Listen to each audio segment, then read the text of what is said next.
Honourable members, on the 29th of November 2024, you elected me unanimously as Speaker of the National Assembly. And last Saturday, therefore, I could mark my 1 full year in this position.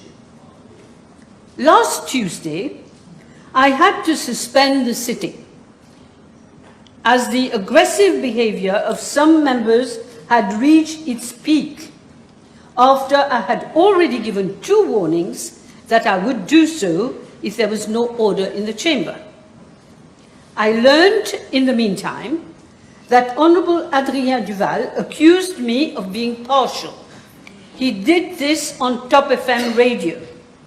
On his Facebook page, which I read, he said that I was trop souvent dépassé par les événements. Indeed, a journalist of Top FM asked me for declaration, which I gave him very briefly, but I invited him to listen to my announcement, which I'm giving now. I accepted this post, honourable members, on the clear understanding that I would be totally independent. And I invite Honourable Duval to raise his objections here about my partiality by way of a substantive motion and not just lightly. You can see Standing Order 45, 40(5). He may not like the way that I have adopted for the past year. He's free to hold his opinions. But concerning the conduct of a speaker, there are rules. Now, honourable member, I want to refer to the incident which made me suspend the sitting. Everything is in a Hansard. By the way, now that we have direct broadcast, a very wide audience was also witness to the situation to see how it deteriorated. Any honourable member will by now have had the same amount of time as me to read the Hansard and to understand how things happened. The decision to suspend the sitting rather than order members out was mine. I fully stand by that decision, which is based on Standing Order 77, which gives me a wide power to regulate the conduct of business in the Assembly.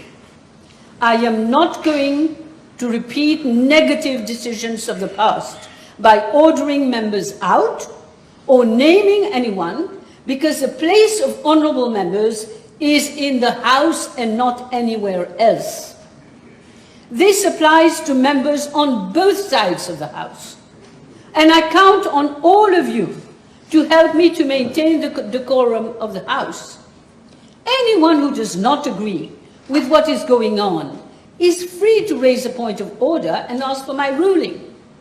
But points of orders must respect the standing orders and rules of the National Assembly. May I refer honourable members to Standing Order 41. Further, may I also remind you, once more, that sometimes I need to take time to give a ruling precisely, as I must read the Hansard to understand clearly what happened. They say fools rush in where angels fear to tread. It is better to take time in order to be fair and make a proper decision, but my decision cannot be questioned. I also want to remind members that at question time, we need questions and not statements from honourable members. All the preliminaries are not permitted. In fact, it is easy with the English language to ask a question by incorporating the fact on which the question is based, rather than make a long-winded introduction which will clearly call for unpleasant remarks. This applies again to both sides of the House. I will not allow long introductory remarks anymore. And if there's no need, and there is no need for members to give rulings as if everyone is a speaker in this House. Please let me do what I am here for.